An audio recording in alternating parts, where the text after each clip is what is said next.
എല്ലാവർക്കും നമസ്കാരം. ഞാൻ സാമുവൽ കെ ജോർജ്. ഞാൻ കേരളത്തിൽ കണ്ണൂരിൽ നിന്നാണ് സംസാരിക്കുന്നത്. ഞാനൊരു സർട്ടിഫൈഡ് ന്യൂട്രീഷൻ അഡ്വൈസറാണ്. ഞാൻ ഏതാണ്ട് 25 വർഷത്തിലേറെയായി ഈ മേഖലയിൽ സജീവമായി വർക്ക് ചെയ്യുന്നു. കഴിഞ്ഞ വീഡിയോയിൽ പറഞ്ഞ പോലെ നമുക്കിന്ന് ഫുഡ് സപ്ലിമെൻറ്റ്സ് എന്താണെന്ന് നോക്കാം. ഫുഡ് സപ്ലിമെൻറ്റ്സ് അല്ലെങ്കിൽ ഡയറ്ററി സപ്ലിമെൻറ്റ്സ് എന്താണ്, അതെന്തിനു വേണ്ടിയാണ്, അത് നമുക്ക് ആവശ്യമുണ്ടോ, ഇത്തരത്തിലുള്ള പല സംശയങ്ങളും പൊതുസമൂഹത്തിൽ ധാരാളമായി നിലനിൽക്കുന്നുണ്ട്. അവയെക്കുറിച്ച് നമുക്ക് ഈ വീഡിയോയിൽ ഡീറ്റെയിൽ ആയിട്ടൊന്ന് നോക്കാം. എന്താണ് ഫുഡ് സപ്ലിമെൻറ്റ്സ് എന്ന് അറിയുന്നതിന് മുൻപ് തന്നെ നമ്മൾ മറ്റൊരു കാര്യം ബോധ്യപ്പെടണം. പ്രോപ്പർ ന്യൂട്രീഷൻ എന്താണ്, ശരിയായ പോഷണം എന്താണ്, അത് നമ്മൾ ശരിക്കും ഒന്ന് മനസ്സിലാക്കിയെങ്കിൽ മാത്രമേ എന്താണ് ഫുഡ് സപ്ലിമെൻറ്റ്സ് അല്ലെങ്കിൽ ഡയറ്ററി സപ്ലിമെൻറ്റ്സ് എന്ന് നമുക്ക് ഗ്രഹിക്കാനായിട്ട് സാധിക്കുകയുള്ളൂ. പ്രധാനപ്പെട്ട 6 ഘടകങ്ങളെ ഉൾക്കൊള്ളിച്ചുകൊണ്ടാണ് പ്രോപ്പർ ന്യൂട്രീഷൻ ഡിസൈൻ ചെയ്തിരിക്കുന്നത്. ഒന്നാമത്തേത് എസെൻഷ്യൽ ആയിട്ടുള്ള 9ഓളം അമൈനോ ആസിഡുകൾ അടങ്ങിയ പ്രോട്ടീൻ, അതാണ് കംപ്ലീറ്റ് പ്രോട്ടീൻ. രണ്ടാമത്തത് എസെൻഷ്യൽ ആയിട്ടുള്ള 13 വൈറ്റമിൻസ് അടങ്ങിയ ഗ്രൂപ്പിനെ എസെൻഷ്യൽ വൈറ്റമിൻസ് എന്ന് പറയും. മൂന്നാമത് എസെൻഷ്യൽ ആയിട്ടുള്ള 11 മിനറൽസ് അടങ്ങിയ ഗ്രൂപ്പ് എസെൻഷ്യൽ മിനറൽസ് എന്ന് പറയും. നാലാമത് essential fatty acids, good fat എന്ന് പറയും. അഞ്ചാമത് കാർബോഹൈഡ്രേറ്റ്, ആറാമത് വാട്ടർ. ഈ 6 ഘടകങ്ങൾ കൃത്യമായ അളവിൽ സംയോജിപ്പിക്കുമ്പോഴാണ് പ്രോപ്പർ ന്യൂട്രീഷൻ എന്ന രീതിയിൽ പരിഗണിക്കുന്നത്. ഓക്കെ, ഇനി നമുക്ക് എന്താണ് ഫുഡ് സപ്ലിമെന്റ്സ് എന്ന് നോക്കാം. ലളിതമായി പറഞ്ഞാൽ നമ്മുടെ ഭക്ഷണത്തിലൂടെ നമ്മുടെ ശരീരത്തിന് ലഭിക്കേണ്ടതും എന്നാൽ തെറ്റായ ഭക്ഷണക്രമം മൂലം നമ്മുടെ ശരീരത്തിന് ലഭിക്കാത്തതും നമ്മൾ കഴിക്കുന്ന ഭക്ഷണത്തോടൊപ്പം നമ്മൾ കൂട്ടിച്ചേർക്കുന്നതുമായ പോഷക സമൃദ്ധമായ ഘടകങ്ങളെ നമുക്ക് ഫുഡ് സപ്ലിമെന്റ്സ് എന്ന് വിളിക്കാം. സപ്ലിമെന്റുകൾ പൊതുവെ 2 സെഗ്മെന്റിൽ നമുക്ക് ലഭ്യമാണ്. ഒന്ന്, സാധാരണയായി ഫാർമസികളിലും മെഡിക്കൽ സ്റ്റോറുകളിലും ലഭിക്കുന്ന വൈറ്റമിൻ ഗുളികകളുടെ രൂപത്തിലും ടോണിക്കുകളുടെ രൂപത്തിലും അവൈലബിൾ ആണ്. അവ സാധാരണഗതിയിൽ ഡ്രഗുകളായിട്ടാണ് പരിഗണിക്കാറ്. അവ ഡോക്ടേഴ്സ് രോഗികളെ ചികിത്സിക്കാൻ വേണ്ടി പ്രിസ്ക്രൈബ് ചെയ്യുന്ന മരുന്നുകളുടെ ഗണത്തിലാണ് അവ ഉൾപ്പെടുന്നത്. നമ്മളിവിടെ നോക്കുന്നത് ന്യൂട്രാസ്യൂട്ടിക്കൽ കാറ്റഗറിയിൽ വരുന്ന പ്ലാന്റ് ബേസ്ഡ് കോമ്പൗണ്ട്സിനെ കൊണ്ട് പ്രൊഡ്യൂസ് ചെയ്യുന്ന, അതായത് ഫൈറ്റോ കെമിക്കൽസ് അല്ലെങ്കിൽ പ്ലാന്റ് കോമ്പൗണ്ട്സ്, ബൊട്ടാണിക്കൽ കോമ്പൗണ്ട്സ് എന്നൊക്കെ പറയും. അവ സാധാരണഗതിയിൽ പഴങ്ങളുടെയോ പച്ചക്കറികളുടെയോ എക്സ്ട്രാക്റ്റോ കോൺസെൻട്രേറ്റോ ഉപയോഗിച്ചുകൊണ്ട്, അല്ലെങ്കിൽ മറ്റൊരു ഫോമുണ്ട് ഐസൊലേറ്റഡ് ഫോം എന്ന് പറയും, ഇങ്ങനെ പല ഫോമുകൾ ഉപയോഗിച്ച് ഉൽപ്പാദിപ്പിക്കുന്നവയാണ്.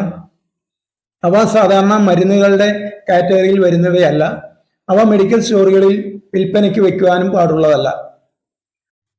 ഇനി സപ്ലിമെന്റുകളെ കുറിച്ചുള്ള പ്രധാനപ്പെട്ട ഒരു സംശയമാണ്, ഫുഡ് സപ്ലിമെന്റുകൾ എന്തുകൊണ്ടാണ് മെഡിക്കൽ ഡോക്ടേഴ്സ് പ്രിസ്ക്രൈബ് ചെയ്യാത്തത്? ഡ്രഗുകളാണ് മെഡിക്കൽ ഡോക്ടേഴ്സ് പ്രിസ്ക്രൈബ് ചെയ്യുന്നത് അല്ലെങ്കിൽ റെക്കമെൻഡ് ചെയ്യുന്നത്. ഈ ഫുഡ് സപ്ലിമെന്റ്സുകൾ മരുന്നുകളല്ലാത്തതുകൊണ്ട് തന്നെ മെഡിക്കൽ ഡോക്ടേഴ്സിന് അത് റെക്കമെൻഡ് ചെയ്യാനോ പ്രിസ്ക്രൈബ് ചെയ്യാനോ സാധിക്കുന്നതല്ല. മറ്റൊരു കാര്യം, ഇത് മരുന്നുകളല്ലാത്തത് കൊണ്ടാണ് മരുന്നുകൾ കൈകാര്യം ചെയ്യാനുള്ള അറിവോ ലൈസൻസോ ഇല്ലാത്ത സാധാരണക്കാർ ഫുഡ് സപ്ലിമെന്റ്സുകൾ കൈകാര്യം ചെയ്യുന്നത്. ഡ്രഗ്സ് ആൻഡ് കോസ്മെറ്റിക്സ് റൂൾസ് പ്രകാരമുള്ള രജിസ്ട്രേഷനും ലൈസൻസും ഉള്ളവർക്ക് മാത്രമേ ഡ്രഗുകൾ കൈകാര്യം ചെയ്യാൻ പറ്റുകയുള്ളൂ. എന്നാൽ ഫുഡ് സപ്ലിമെന്റ്സുകൾ ഒന്നും തന്നെ മരുന്നുകളല്ലാത്തത് കൊണ്ട് ബേസിക് ക്വാളിഫിക്കേഷൻ അതിന് നിർബന്ധമല്ല. കാരണം അവയൊന്നും തന്നെ മരുന്നുകളല്ല. ആ ഒരു തെറ്റിദ്ധാരണ ഈ വീഡിയോ കാണുന്നതോടുകൂടി നിങ്ങൾക്ക് മാറും എന്ന് ഞാൻ വിശ്വസിക്കുന്നു. മരുന്നുകൾ അല്ലെങ്കിൽ പിന്നെ എന്തുകൊണ്ടാണ് രോഗമുള്ളവർക്കും ഇത് റെക്കമെൻഡ് ചെയ്യുന്നത്? കാരണം ഇന്നുള്ള രോഗങ്ങളൊന്നും രോഗാണുക്കൾ മൂലം ഉണ്ടാകുന്നതല്ല, പിന്നെയോ ജീവിതശൈലി രോഗങ്ങളാണ്. അപ്പൊ ജീവിതശൈലിയും ഭക്ഷണക്രമം മോശമാവുന്നത് കൊണ്ട്, അല്ലെങ്കിൽ ശരിയില്ലാത്ത ഭക്ഷണക്രമം കൊണ്ടും തെറ്റായ ജീവിതശൈലി കൊണ്ടും നമുക്ക് പിടിപെടുന്ന രോഗത്തെ അതിജീവിക്കണമെങ്കിൽ നമ്മുടെ ശാരീരിക ക്ഷമത വർദ്ധിപ്പിച്ചേ പറ്റൂ. ശാരീരികമായിട്ടുള്ള ഇമ്മ്യൂണിറ്റി ബൂസ്റ്റ് ചെയ്യാൻ നമ്മൾ വേണ്ട കാര്യങ്ങൾ നിർബന്ധമായിട്ടും ചെയ്യണം. നമ്മൾ രോഗികളാകുമ്പോൾ മെഡിസിൻ നമ്മൾ കൃത്യമായിട്ട് കഴിക്കുന്നുണ്ടാവും. എന്നാൽ ഫുഡിന്റെ കാര്യത്തിൽ, ഭക്ഷണ കാര്യത്തിൽ നമ്മൾ വളരെ പൂറായിട്ടുള്ള ഒരു ശീലമായിരിക്കും ഫോളോ ചെയ്യുന്നത്. ഇവിടെ മെഡിസിനോടൊപ്പം തന്നെ നമ്മൾ സപ്ലിമെന്റുകൾ കൂടി എടുക്കുകയാണെങ്കിൽ നമ്മുടെ ശരീരത്തിന്റെ എനർജി ലെവലിനെ, ശരീരത്തിന്റെ ഓവറോൾ ഹെൽത്തിനെ ഡെവലപ്പ് ചെയ്യാനും രോഗത്തെ പെട്ടെന്ന് അതിജീവിക്കാനും നമുക്ക് സാധിക്കുന്നുണ്ടാവും. കാര്യമൊക്കെ ശരി, എനിക്ക് ഫുഡ് സപ്ലിമെന്റിന്റെ ആവശ്യമുണ്ടോ? തീർച്ചയായും ആവശ്യമുണ്ട് എന്നുള്ളതാണ് അതിന്റെ ഉത്തരം. കാരണം തുടക്കത്തിൽ പറഞ്ഞ പ്രോപ്പർ ന്യൂട്രീഷൻ, 6 ഘടകങ്ങൾ തുല്യമായി അടങ്ങിയ പ്രോപ്പർ ന്യൂട്രീഷൻ ഫോളോ ചെയ്യുന്ന ഒരു വ്യക്തിയാണോ താങ്കൾ? ഒരിക്കലുമല്ല. അങ്ങനെ ഒരു വ്യക്തിയുമില്ല. ഈ 9 കംപ്ലീറ്റ് പ്രോട്ടീൻ 1 കിലോ ബോഡി വെയ്റ്റിന് 1 ഗ്രാം, അതായത് ഒരു സെഡൻഡറി മാൻ ആണെങ്കിൽ 1 കിലോ ബോഡി വെയ്റ്റിന് 1 gram protein, 13 vitamins, 11 minerals, essential fatty acids, അതുപോലെ വാട്ടർ ബോഡി വെയ്റ്റിന് 30 കിലോ ബോഡി വെയ്റ്റിന് 1 ലിറ്റർ വാട്ടർ.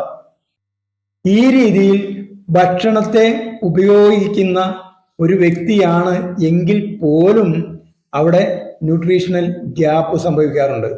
ആ ഗ്യാപ്പിനെ പരിഹരിക്കാൻ വേണ്ടിയാണ് നമ്മൾ സപ്ലിമെന്റുകൾ അവയുടെ കൂടെ തന്നെ, ഭക്ഷണത്തോടൊപ്പം തന്നെ സപ്ലിമെന്റുകളും നിങ്ങൾ ചേർക്കണം അല്ലെങ്കിൽ കൂട്ടിച്ചേർക്കണം എന്ന് പറയുന്നത്.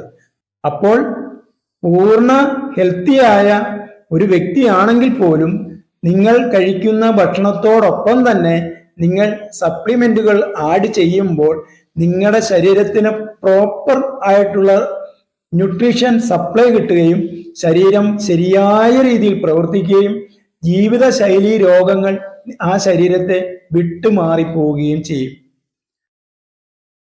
ഫുഡ് സപ്ലിമെന്റുകളെ കുറിച്ച് സാധാരണയായി സമൂഹത്തിലുള്ള തെറ്റിദ്ധാരണകളും സാധാരണയായി ഉണ്ടാകുന്ന സംശയങ്ങളും ഒന്ന് മാറ്റിയെടുക്കുക എന്നാണ് ഞാൻ ഈ വീഡിയോയിൽ ഉദ്ദേശിച്ചത്.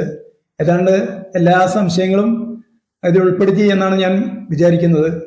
കൂടുതലായിട്ട് അറിയാനുള്ളവർ കമന്റ് ചെയ്യുക. അപ്പം അടുത്ത ഇനിയുള്ള വീഡിയോകളിൽ അത് ഉൾപ്പെടുത്തി അതിന് മറുപടി പറയാൻ ശ്രമിക്കുന്നതാണ്. ഇനി നമുക്ക് മറ്റൊരു വീഡിയോയിൽ മറ്റൊരു വിഷയവുമായി കാണാം. അതുവരെ എല്ലാവർക്കും നന്ദി, നമസ്കാരം.